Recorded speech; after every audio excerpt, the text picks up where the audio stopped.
Tadi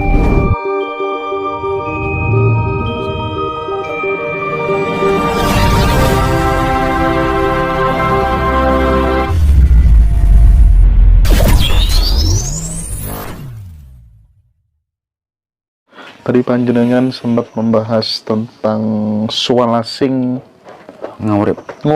Ya, salah satunya ada Asmaradana. Asmaradana.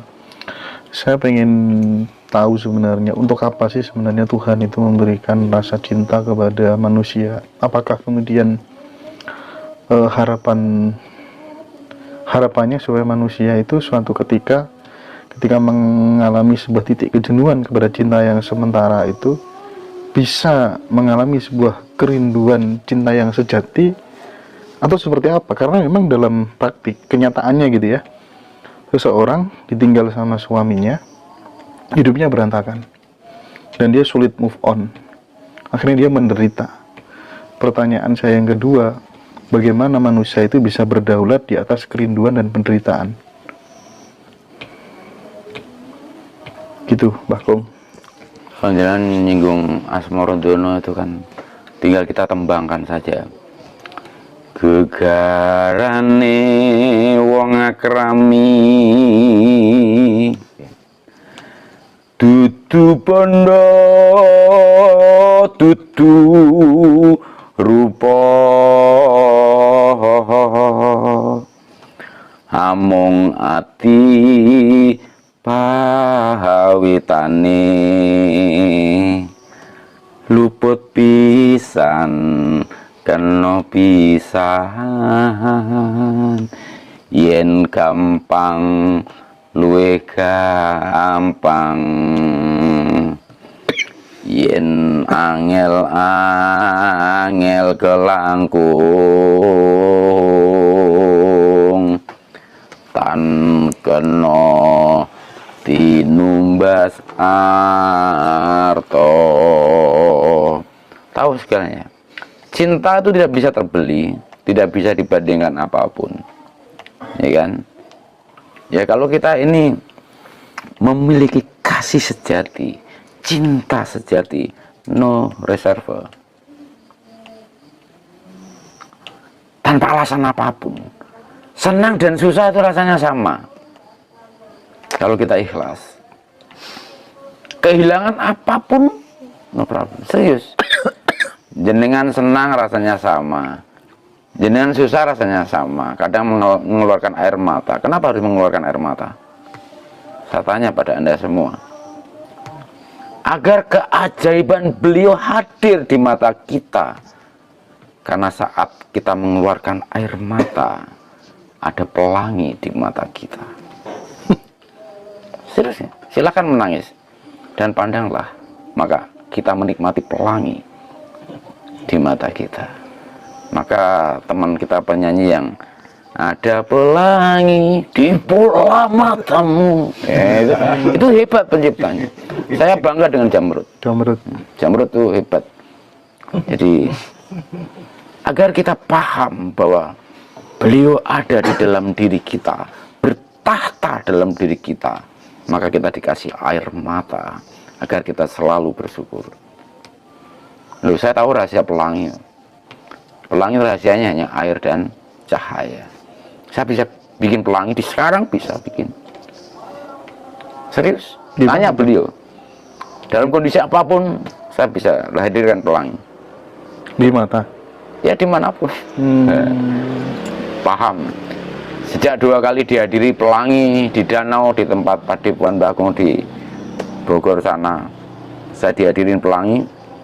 Saya tahu rahasia pelangi itu karena saya terharu, nangis, dan di mata saya ternyata ada pelangi. Itu ada secara panjangnya tuh untuk memahami pelangi itu. Tapi saya terima kasih pada teman-teman Jamrud yang melahirkan lagu Di Bola Matamu Ada Pelangi. Ada luar biasa pelangi gitu ya, Pak? Iya. Iya. Keren itu. Keren. Bangga saya dengan saudara kita Jamrud yang melahirkan syair indah itu. Iya. Dia paham hidup. Paham hidup. Ya. Sudah proses yang bagus. Oke. Tadi belum dijelaskan terkait dengan konsep Hasta Brata sebenarnya sama Mbah Kung sekalian, Mbah.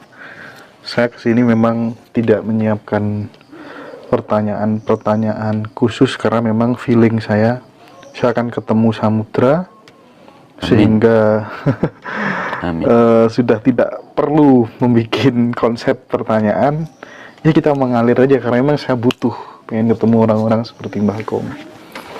Gini sedulurku yang terkasih, Hasta Brata itu kan ajaran leluhur kita yang ada di Serat Sri Rama sebenarnya, bahwa untuk melakukan kebijakan hidup, memimpin diri pribadi dengan bijaksana, menjadi pemimpin yang ikhlas memimpin, ikhlas dipimpin, itu kan harus menjalankan Hasta Brata. Sebetulnya sudah tak buat cerita panjang sekali, 720 seri di Sandiwara Radio, Wahyu Hasta Brata. Itu jadi populer di tahun 93 sampai 96. Itu Hasta Brata itu mengacu pada kita harus berteman pada Betara Surya, Betara Bayu, Betara Chandra, Betara Baruna, Betara Wisnu, ya kan, Betara Siwa. Ada 8 betara. Jadi Betara Chandra, jadi ada 8 betara, di mana yang terakhir itu Yamadipati, yang menghabisi semua yang tidak diperkenan dalam kehidupan, mengakhiri apapun yang buruk. Jadi Hasta Brata itu adalah panduan seseorang untuk menjadi pemimpin yang bijaksana dalam berpemerintahan, dalam memanage kekuasaan, dalam memanage kekayaan, di dalam bernegara dan berpemerintahan. Ini Hasta Brata. Jadi mengacu pada 8 betara. Jadi ini ada di Serat Sri Rama. Ada di Serat Sri Rama, silakan cari di sana. Ya. Itu. Sampai pada kondisi seperti saat ini, saya melihat Mbah Kung sudah benar-benar menjadi orang yang merdeka, sudah selesai dengan dirinya sendiri. Bagaimana awal mulanya belajar spiritual ketika masih muda? Gemblengan-gemblengan apa saja yang Mbah Kung terima? Siapa saja sosok yang sangat berpengaruh terhadap kehidupan Mbah Kung hingga saat ini? Gini, dalam proses spirit of life itu, spirit power itu hadir adalah sebagai anugerah dan karunia. Dibimbing siapapun tidak akan mencapai kalau tidak melalui. Kalau Mbah Kung melalui. Sejak digendongan ibu, Mbah Kung sudah dimintain tolong orang. Jadi setiap Mbah Kung digendong itu ada orang datang bawa segelas air putih, suruh nurin. Untuk yang sakit, untuk yang apa gitu. Digendongan ibu saya. Ibu saya masih hidup. Ibu saya masih hidup. Silahkan tanya sama beliau kalau nggak percaya. Jadi dari proses itu memang anugerah. Jadi belajar adalah melengkapi. Belajar adalah melengkapi. Silaturahmi adalah melengkapi. Kalau Mbah Kung melalui proses spirit power ini adalah anugerah. Anugerah. Serius anugerah. Karena bimbingan itu directing. Spirit of power itu directing. Jadi tokoh-tokoh tidak berpengaruh dalam hidup saya. Sangat tidak berpengaruh. Karena apa yang Mbah Kung dapatkan adalah anugerah. Kamu kemana, kamu ngapain, jelas sekali. Jadi outline-nya itu jelas sekali. Kamu nanti begini, kamu nanti begitu, kamu nanti ke sana, itu jelas sekali, sangat jelas. Dan saya catat. Saya nanti tua di Bali sudah saya tulis kelas 2 SD. Ketika saya syuting, teman-teman manajer saya kasih tahu, tua saya di Bali. Ini serius. Saya ulang-ulang. Dan sudah saya tulis di kelas 2 SD kalau saya tuanya di Bali. Sangat serius. Jadi kalau saya melalui proses hidup, directing menurut Mbah Kung, anugerah. Jadi saya tidak mengagumi tokoh siapapun, tidak perlu mengagumi, hanya meneladani aja tokoh-tokoh yang mendapatkan anugerah besar itu. Dan yang jelas membawa pribadi seperti Mbah Kong ini harus rajin membaca, rajin silaturahmi, rajin berdiskusi, rajin sharing, rajin belajar. Makanya harus mencapai tingkat akademik yang terbaik dalam hidup. Jadi jangan mengabaikan akademik ya, penting sekali. Karena proses akademik ini untuk kita menuju objektivitas penalaran, agar yang kita sampaikan itu selalu valid. Kalau tidak valid, bagaimana diketawain orang? Iya. Ya kan? Maka kita harus menjaga anugerah itu tetap clear. Kalau kita lagi buruk ya buru-buru diperbaiki. Kalau kita lagi nggak bersih, buru-buru dibersihkan. Bukan hanya physically, tapi spirit. Itu bagaimana proses transformasi pengetahuan yang didapatkan oleh Mbah Kong secara apa ya, secara pribadi begitu, tanpa berguru kepada manusia. Saya pengen dengar ceritanya. Ya, paham hal. Ini, paham itu gitu. Kalau proses kekuatan beliau ini kan, bagaimana kita menjalani itu tadi. Ketika kita sudah mendapatkan anugerah itu akan mengalir dengan sendirinya. Itu tadi petunjuk yang jelas. Kamu begini nak, kamu begitu nak. Kadang-kadang juga hadir secara physically. Jadi berupa cahaya, berupa asap, berupa suara-suara halus yang masuk dalam hati, pikiran, dan hidup kita. Kita manusia ini kan terdiri dari tubuh jasmani dan rohani. Nah, lingsir seperti ini misalnya kan, ini kan raganya ada. Jangan bisa memahami rohaninya enggak? Nah, rohaninya kan gampang, tadi sudah saya jelaskan. Nafas itu rohaninya. Ya kan? Tubuh jasmani dan rohani menyatu, jadilah jiwa. Maka ada jiwamu, ada jiwanya, ada jiwa dia, ya kan? Ada jiwa.